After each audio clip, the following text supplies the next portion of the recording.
Bonsoir à tous, bienvenue dans l'actualité sur RTI 1 ce lundi. Depuis le 10 mars, la Côte d'Ivoire n'a plus de Premier ministre. Ahmed Bakayoko a été rendu à la terre de ses ancêtres, Séguéla, le vendredi dernier. L'homme aura marqué de façon indélébile de nombreux secteurs en Côte d'Ivoire. Les élus locaux parlent de toutes les réformes qui ont abouti grâce à son travail acharné. Le secteur de la construction connaît de nombreux tourments. En l'espace d'un mois, 2 immeubles en construction se sont effondrés dans la commune de Cocody avec des pertes en vie humaine. Le ministre de la Construction, du Logement et de l'Urbanisme était sur les sites de ces sinistres. La Marine nationale procède à des exercices de sécurité maritime. Il est question de parfaire la coopération régionale et améliorer les stratégies de mutualisation des moyens de lutte contre la piraterie dans le golfe de Guinée. Et puis le bilan du vote qui oppose les différents camps au Congo-Brazzaville après la présidentielle de dimanche. L'opposition dénonce plusieurs irrégularités quand le président sortant parle d'un climat de paix pendant la campagne et pendant le scrutin. Merci de nous rejoindre pour l'information sur RTI 1. La Côte d'Ivoire continue de porter le deuil de son Premier ministre Ahmed Bakayoko, décédé le 10 mars dernier. Il aura sans conteste contribué à écrire d'importantes pages de l'histoire de son pays. De décembre 2010 à juillet 2018, Ahmed Bakayoko a occupé la fonction de ministre d'État, ministre de l'Intérieur et de la Sécurité, avec à la clé d'importantes réformes pour les collectivités. À titre d'exemple, la revalorisation salariale pour les agents municipaux et régionaux et l'augmentation du nombre de communes en Côte d'Ivoire. Aujourd'hui, ces élus locaux n'oublient pas toutes les actions du ministre d'État d'alors, Mamadou Kouassi. La préfecture d'Odiéné reconstruite et entièrement équipée, à l'image de ce chef-lieu de région, ce sont plusieurs villes de Côte d'Ivoire qui ont bénéficié de reconstruction et de réfection de préfectures et de commissariats. À cela s'ajoute l'acquisition des matériels roulants. Des actions qui portent les marques d'Ahmed Bakayoko, ministre d'État, ministre de l'Intérieur et de la Sécurité à l'époque. C'est lui qui défendait ce dossier auprès du président de la République, Alassane Ouattara. Nous sommes entre 2012 et 2013. Il s'agissait pour lui de contribuer à l'instauration de l'autorité de l'État sur toute l'étendue du territoire aux sorties des crises qu'a connues la Côte d'Ivoire. Mais le corps préfectoral n'est pas le seul bénéficiaire de ces réformes initiées par Ahmed Bakayoko dans le cadre de la décentralisation. Les élections municipales et régionales de 2013 ont apporté beaucoup de changements chez les élus locaux. Il a contribué à restaurer toutes les zones dites CNO à l'époque aux collectivités territoriales. Et nous avons vu sa participation au niveau de la loi de 2013 sur les collectivités. Je prends le cas de la création de notre fêtière, la RDCI, à l'époque ARCI. À peine la demande d'agrément était rentrée à son bureau que les jours qui ont suivi, nous avons eu notre agrément. Il a même aussi aidé la fêtière à être une association d'utilité publique. Déjà à partir de 2013, au niveau de l'administration, pratiquement au niveau de toutes les collectivités, le ministre Ahmed Bakayoko a mis un point d'honneur sur la présence des fonctionnaires auprès des élus locaux. C'était un. Deuxièmement, toutes les mairies qui avaient été éprouvées par cette longue crise militaro-politique qu'on avait connue, en moins de 2 ans, Ahmed a travaillé à rééquiper toutes ces collectivités, à mettre en place toutes les entités qui permettent aux collectivités de fonctionner, c'est-à-dire les préfectures, les sous-préfectures, les commissariats. Nassereba Touré, maire de la commune d'Odiéné et premier vainqueur du prix d'excellence du meilleur élu local, se souvient encore de l'apport de ce prix initié par Ahmed Bakayoko. C'est un prix qui m'a galvanisé, qui m'a boosté et qui m'a permis de mieux faire.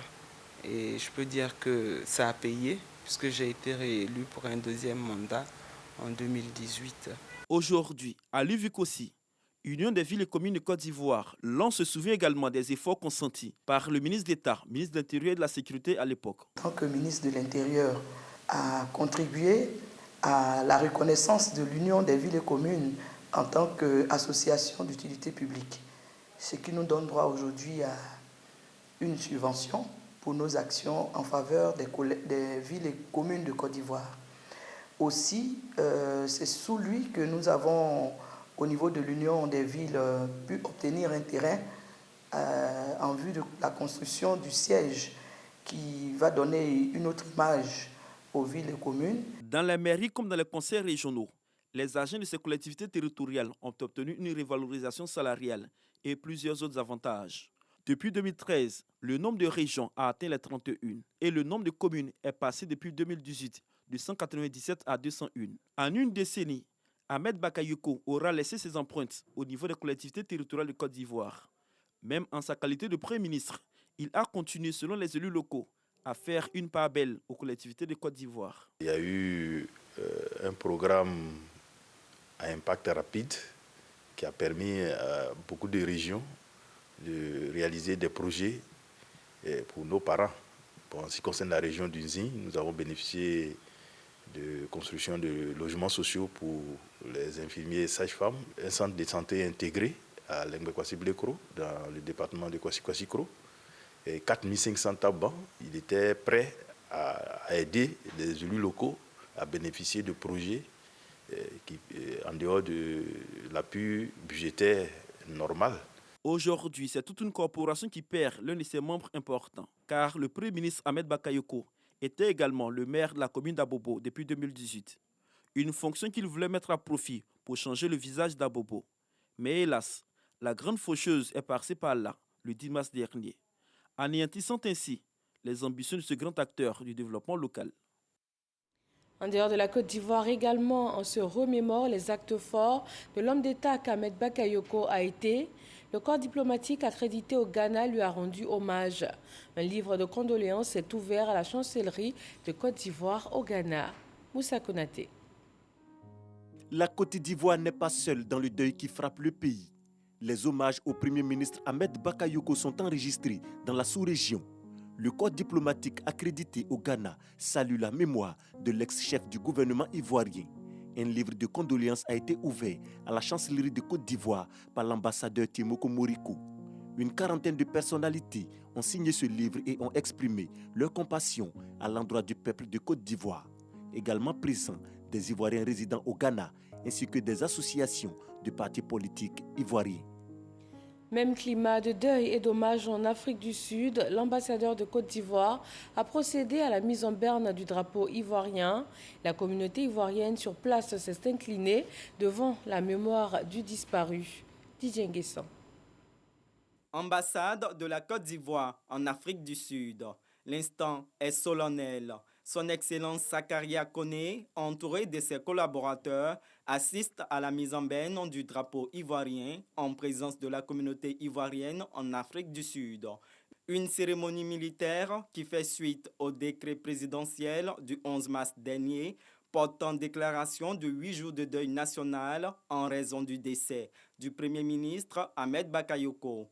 Sur l'hymne national, l'abidjanaise, le drapeau est d'abord hissé en haut du mât. Ensuite, il est abaissé à mi-hauteur et hors d'atteinte. Symbole de deuil, la mise en berne du drapeau intervient en cas d'événement tragique. Elle est exécutée aussi bien sur le territoire national que dans les représentations diplomatiques. L'ambassade de Côte d'Ivoire au Canada a aussi rendu hommage à Ahmed Bakayoko devant la photo du disparu exposée dans les locaux de la représentation diplomatique à Ottawa. L'ambassadeur Philibert Fanidi a posé une gerbe de fleurs en signe d'hommage. Il a été imité dans ce geste par le personnel de l'ambassade et des membres de la communauté ivoirienne au Canada. Philibert Fanidi a salué l'œuvre de l'homme d'État, le qualifiant d'homme de consensus grâce notamment à son implication pour le dialogue politique et l'apaisement en Côte d'Ivoire. Un chantier important auquel le Premier ministre aura également participé, la lutte contre le coronavirus. Et en la matière, la Côte d'Ivoire continue la lutte.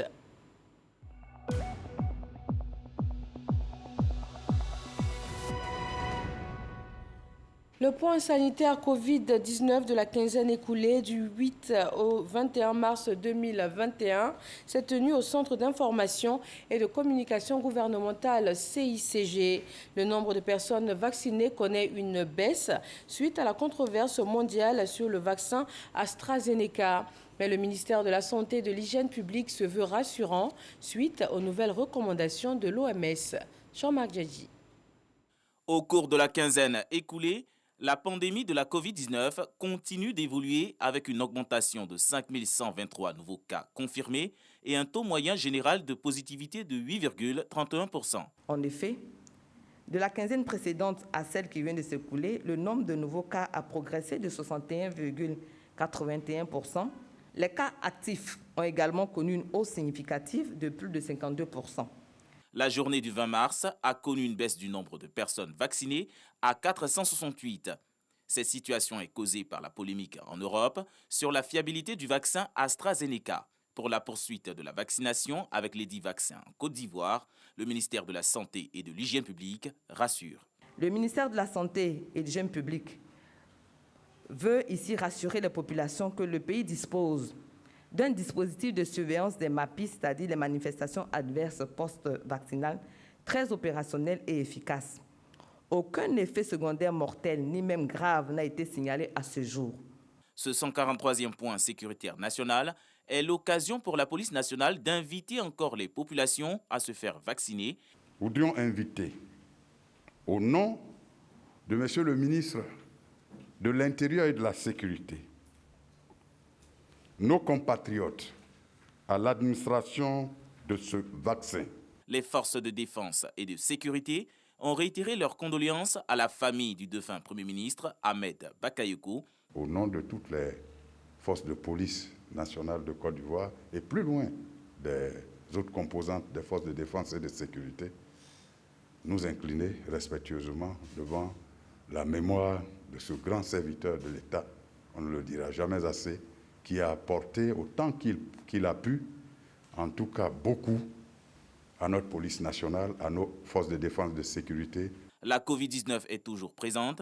Le ministère de la Santé et de l'Hygiène publique exhorte donc les populations à toujours fréquenter les structures de santé publiques et privées en cas de nécessité. Le personnel des Nations Unies en Côte d'Ivoire se fait vacciner. Ils sont 488 à prendre part à cette campagne de vaccination anti-Covid. Herman Guivet. Parc des sports de Trècheville. Centre de vaccination anti-Covid. Le docteur Jean-Marie Vianney Yaméogo est le représentant résident de l'Organisation mondiale de la santé en Côte d'Ivoire. Il fait partie des 488 personnes, personnels et dépendants du système des Nations Unies dans le pays qui recevront leur première dose de vaccin anti-Covid. En se présentant dans ce centre de vaccination, il répond à l'appel du gouvernement de Côte d'Ivoire, invitant les populations cibles à se faire vacciner contre la Covid-19. Nous sommes en Côte d'Ivoire et nous avons aussi toutes les interactions avec les communautés ivoiriennes. Donc nous sommes aussi dans la population éligible selon les critères du gouvernement. Et voilà pourquoi nous sommes là. Et lorsque nous sommes arrivés, vous avez vu que le circuit est extrêmement très simple. Il y a d'abord l'inscription et j'apprécie vraiment l'accueil. L'accueil est extrêmement important. Et là, c'est un appel à la population. Venez vous faire vacciner. Parce qu'il y a une inéquité totale du vaccin. Nous en avons la preuve. Et vous prenez votre première dose et après 4 semaines, vous venez pour votre deuxième dose. Dans les couloirs du centre de vaccination anti-Covid, l'action de vaccination suit tranquillement son cours. Par petits groupes, entre amis ou en famille, on vient se faire vacciner contre la maladie. C'est au tour d'Angèle Djorossou, représentante du Haut Commissariat des Nations Unies pour les réfugiés en Côte d'Ivoire, de recevoir sa première dose de vaccin anti-Covid. Quelques secondes suffisent et la voici vaccinée contre la maladie.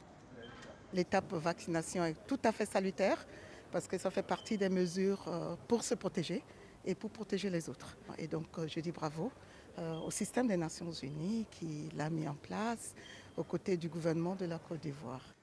Le système des Nations Unies en Côte d'Ivoire, dans son ensemble, mobilisé pour prendre part à cette campagne de vaccination.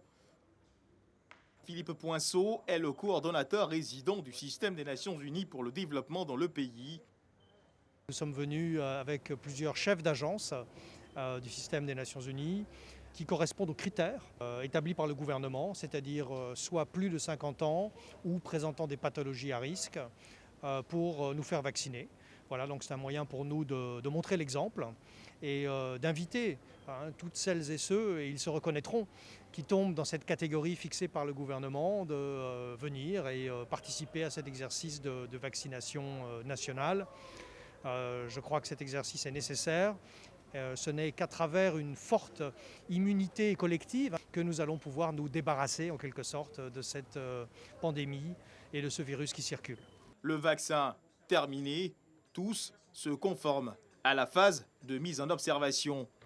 Histoire de s'assurer que tout va bien, ils passeront sans problème cette phase d'observation avant de brandir fièrement leur certificat de vaccination qui confirme qu'ils ont reçu leur première dose de vaccin anti-Covid.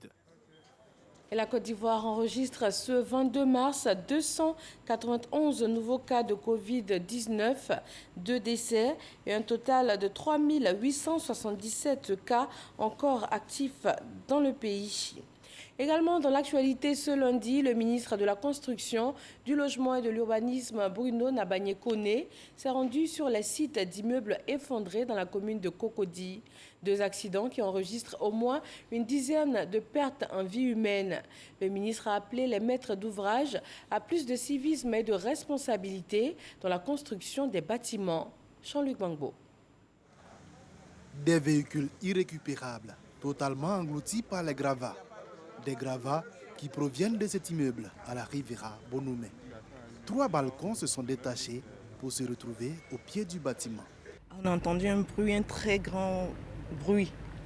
Et quand on a regardé, par les fenêtres, on a vu que les voitures étaient sous les briquets routes. Donc on a couru. Le premier réflexe était de sortir du bâtiment parce qu'on ne savait pas au juste qu'est-ce qui se passait. Il n'y a pas eu de perte en vie humaine. Mariam est l'une des rares habitantes de l'immeuble que le ministre de la Construction, du Logement et de l'Urbanisme a trouvé sur place à son passage sur le site du sinistre. Dès que ça arrive, c'est le ministère de la Construction. Au-delà de ça, nous sommes des hommes, donc nous venons apporter notre compassion les Ivoiriens qui sont touchés. Même cas de figure à Riviera Anono, toujours dans la même commune de Cocody. Un immeuble de type R+5 en construction s'est totalement effondré le 12 mars dernier. Ici, les conséquences sont plus désastreuses. 13 morts, une dizaine de blessés et des populations encore traumatisées. Les enfants étaient traumatisés. Pendant une semaine, on a quitté ici pour laisser les policiers et tout le monde travailler. Mais bon, ça va maintenant. On a vu venir, on a même essayé d'avertir ceux qui étaient en train de construire que l'immeuble, mais ils nous ont dit qu'on n'est pas dans le domaine, qu'on s'y connaît pas, on ne sait pas. En fait, eux, ils ont pris déjà les dispositions qu'il n'y aura rien. Pourtant, tous ceux qui passaient par là disaient que l'immeuble, on voyait même en train de s'incliner. C'est un ministre particulièrement remonté après cette visite qui a reçu les journalistes pour une conférence de presse à son cabinet. Je suis révolté, comme tout le monde, sauf que moi, je fais en sorte de me révolter contre les personnes qui méritent notre courroux. Il n'y a pas plus responsable que celui qui construit. Celui que nous appelons, dans notre jargon, le maître d'ouvrage. C'est lui qui a la première responsabilité de la sécurité du bâtiment. J'allais dire, d'abord, c'est son intérêt à lui. Si c'est lui qui va habiter le bâtiment, c'est son intérêt à lui. Comment imaginer que quelqu'un d'autre soit garant de ma sécurité à moi, de la maison que je suis en train de construire moi-même et dans laquelle je vais loger? Bruno Koné a appelé les constructeurs de bâtiments à faire preuve de responsabilité dans l'exécution de leurs prestations. Tant que ces personnes qui construisent ne sont pas responsables, ne sont pas sanctionnées par rapport aux défaillances éventuelles sur les constructions qu'elles réalisent, ces personnes-là, on risquera malheureusement de continuer à avoir des cas comme ceux que nous venons de voir. Les défaillances avérées seront sanctionnées selon nos lois et la réglementation en vigueur. Tout est mis en œuvre pour traquer les constructions illégales. Elles feront désormais l'objet de saisies, a prévenu le ministre Bruno Koné. Leurs propriétaires, quant à eux, risquent des peines de prison allant de 1 à 24 mois et des amendes de 500 000 à 10 millions de francs CFA. La Côte d'Ivoire intensifie aussi la lutte contre les crimes économiques et financiers. Les agences chargées des enquêtes et poursuites pénales dans la sous-région ont entamé ce lundi une formation relative à ces questions. Il s'agit de renforcer les capacités des enquêteurs et procureurs, notamment dans les affaires de blanchiment de capitaux et de financement du terrorisme. Lancine Bakayoko. Ces dernières années, les rapports d'évaluation rendus par le groupe intergouvernemental d'action contre le blanchiment d'argent en Afrique de l'Ouest, GIABA, révèlent un faible taux de condamnation et même de confiscation des actifs obtenus de la commission d'infraction liée aux activités criminelles perpétrées au sein de notre sous-région. Cette formation vient donc accroître la marge d'action des autorités en charge des enquêtes et des poursuites pénales. La multiplication des enquêtes, des condamnations, ainsi que des saisies et gels des avoirs illicites pourraient constituer des armes capables de freiner, voire de décourager l'action des criminels pour rendre efficace la bonne gouvernance et le développement de nos États. Ces défis transnationaux commandent d'agir avec célérité dans une dynamique de coordination, notamment en matière de techniques d'enquête, d'opérations d'infiltrage, de retraçage et de recouvrement des fonds illicites, ou encore de maîtrise du cyberespace ou des monnaies virtuelles. Nous devons apporter une riposte vigoureuse et appropriée, non seulement en dépossédant les criminels du produit de leurs crimes, mais aussi et surtout en privant les terroristes de leurs moyens de subsistance et d'action par des cadres juridiques et institutionnels robustes. En avant-garde de la lutte, le gouvernement de Côte d'Ivoire ne ménage aucun effort pour venir à bout du blanchiment d'argent. Le blanchiment des capitaux affecte considérablement nos économies, en réduisant les recettes fiscales et donc l'investissement public et partant la croissance. L'argent sale menace notre sécurité et plusieurs produits qui mettent à mal la survie de nos populations. Les travaux se poursuivent jusqu'au 26 mars prochain et devraient aboutir à une réorganisation du dispositif réglementaire pour une lutte intégrale et sans merci. La Marine nationale de Côte d'Ivoire procède à l'ouverture d'exercices de sécurité. Il vise à parfaire la coopération régionale et aussi améliorer les stratégies pour mutualiser les moyens de lutte contre la piraterie dans le golfe de Guinée. À Boussanogo.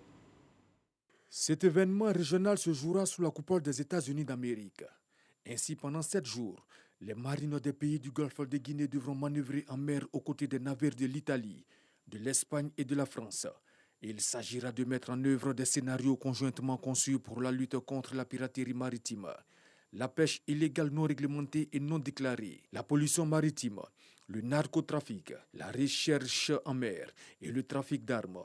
En d'autres termes, à travers les exercices Obangame, le commandement américain pour l'Afrique, AFRICOM, avec l'appui des autres puissances et les institutions régionales, donne du contenu aux accords de Yaoundé pour atteindre des objectifs qui sont, entre autres, mettre en application les accords maritimes régionaux, tester l'interopérabilité entre les marines et entre les structures nationales, régionales, européennes et américaines dans un large éventail d'activités navales. L'exercice se déroule dans tout le golfe de Guinée, de l'Angola jusqu'au Sénégal. La zone qui nous intéresse, ce sont les eaux ivoiriennes, avec essentiellement 2 cônes qui seront activés. Un cône, le cône principal à Abidjan et un cône secondaire à San Pedro. Un symposium aura lieu à l'effet, entre autres, d'examiner les options permettant de mieux intégrer tous les acteurs du domaine maritime, les partenaires internationaux et industriels dans les opérations. Dans le cadre de ces exercices Obangame Express 2021, la Marine nationale engagera, entre autres, 3 patrouilleurs, des embarcations type commando, un aéronef, des vedettes et 4 équipes de visite. Lutte contre le terrorisme en Afrique de l'Ouest, l'organisation non gouvernementale Lune d'Afrique implique la gente féminine. Plusieurs femmes issues des pays d'Afrique de l'Ouest se sont réunies. C'est une rencontre dominée par cette question importante avec un pan également consacré aux droits des femmes. Franck Wadio. Des gestes précis, Un aperçu du métier de déminage et de désamorçage d'engins explosifs. Evelyne Touré est une experte sur les questions de terrorisme. Le but de son ONG est, entre autres, amener les femmes à s'intéresser à la question. On a connu les années précédentes des attaques telles que l'attaque de Bassam, l'attaque de Kafolo. Aujourd'hui, nous femmes, nous devons nous lever pour pouvoir vaincre ce terrorisme qui vient vers nous. J'attends beaucoup des femmes. Je veux que les femmes soient impliquées, surtout dans ce domaine, afin d'être le relais. Et justement, la jeune dame est conférencière à ce forum initié par l'organisation internationale Lune d'Afrique. La coordination ivoirienne a convié plusieurs membres venus d'horizons divers à Jacquesville autour du thème « Quel leadership féminin pour une Afrique unie et émergente ?» Nous avons constaté que les femmes sont très mobilisées, elles ont des idées novatrices et si elles ont l'encadrement, si elles ont l'accompagnement, si elles ont l'appui de nos autorités, de par exemple nos premières dames qui sont la vitrine de la femme africaine, imaginez-vous où elles peuvent arriver. Les femmes qui sont à un certain niveau de l'administration, à un certain niveau politique, à un certain niveau dans les différents secteurs, acceptent de donner la main à leurs sœurs pour que la condition de la femme change. Solidarité féminine pour mieux appréhender les questions sociales des participantes satisfaites. Nous savons que la femme joue un rôle incontournable pour le développement de la société. Donc accompagner une femme, c'est accompagner toute une société. Au cours du forum, nous avons appris beaucoup d'actions que nous devons mettre en œuvre au sein de notre association pour émerger, comme on le dit. Mais à Jacquesville, Lune d'Afrique Côte d'Ivoire n'a pas oublié que nous sommes dans le contexte du mois de mars dédié à la préservation des droits de la femme. Les hommes ont donc voulu jouer leur partition. Quid à la cuisine et d'autres au service. N'est-ce pas là l'expression imagée d'une société plus juste? Une autre organisation non gouvernementale sur le terrain, l'ONG Les Amis de San Pedro fait la promotion du cacao ivoirien en Europe. Elle sensibilise également les producteurs ivoiriens, notamment sur la question cruciale du travail des enfants. Qu'est-ce que la loi interdit et quel travail permet-elle à l'enfant de faire aux côtés de ses parents? Réponse avec Sam Conan. Dans le village de Bida, dans la sous-préfecture de Gabiagui, les producteurs de cacao ont été sensibilisés sur le travail des enfants dans la cacaoculture. Pour le président de l'ONG Les Amis de San Pedro, qui fait la promotion du cacao ivoirien en Europe, il faut faire la part des choses. Un enfant peut aller au champ, mais il y a des tâches légères. C'est ce qu'on appelle le travail socialisant. Même en Europe, même les enfants en 3e, ils font des stages dans les entreprises pour apprendre le travail socialisant. Nous en faisons ici aussi dans le cacao. Un enfant ne peut pas faire l'abattage des arbres, il ne peut pas faire le dépouchage. Il peut aider au piquetage, ça c'est des tâches légères. Et ça lui permet de comprendre la vie. Et puis quand il va à l'école, il devient plus fort. Parce qu'après, il peut être l'héritier de la plantation de son papa pour pouvoir pérenniser le cacao. Le fait de venir nous dire que nos enfants ne doivent pas travailler assez dur dans nos plantations, nous pensons que c'est une bonne chose. Il faut sensibiliser dans ce sens-là. Les enfants ont le droit d'aller à l'école. Le cacao ivoirien, de la pépinière à la fabrication du chocolat, en passant par la cueillette, l'écabossage et le séchage, un film documentaire retraçant le processus présenté aux élèves qui ont eu l'occasion de déguster du chocolat et de recevoir des ouvrages. La Côte d'Ivoire aujourd'hui est en phase de transformation de sa masse de cacao, donc il faut bien des consommateurs. Donc ces enfants ont apprécié le chocolat qu'on leur a donné, ça leur donne goût au chocolat et en plus on leur a appris les vertus du chocolat. Le chocolat qu'on nous a partagé, c'était bien et c'était de la bonne qualité.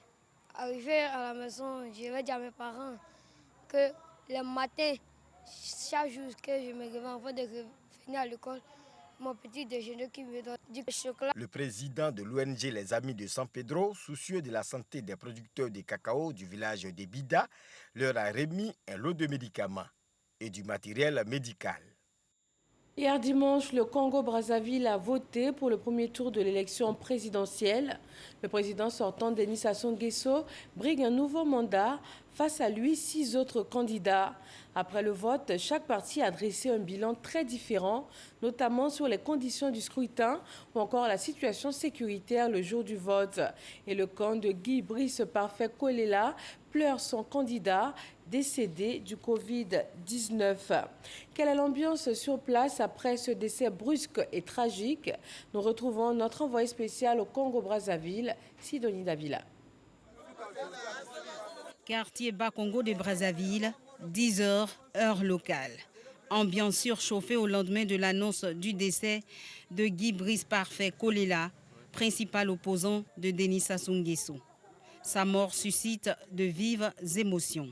À 5 h là, quand je suis réveillé, j'ai vu la circulation de la voiture. C'est mou, il n'y a plus de circulation.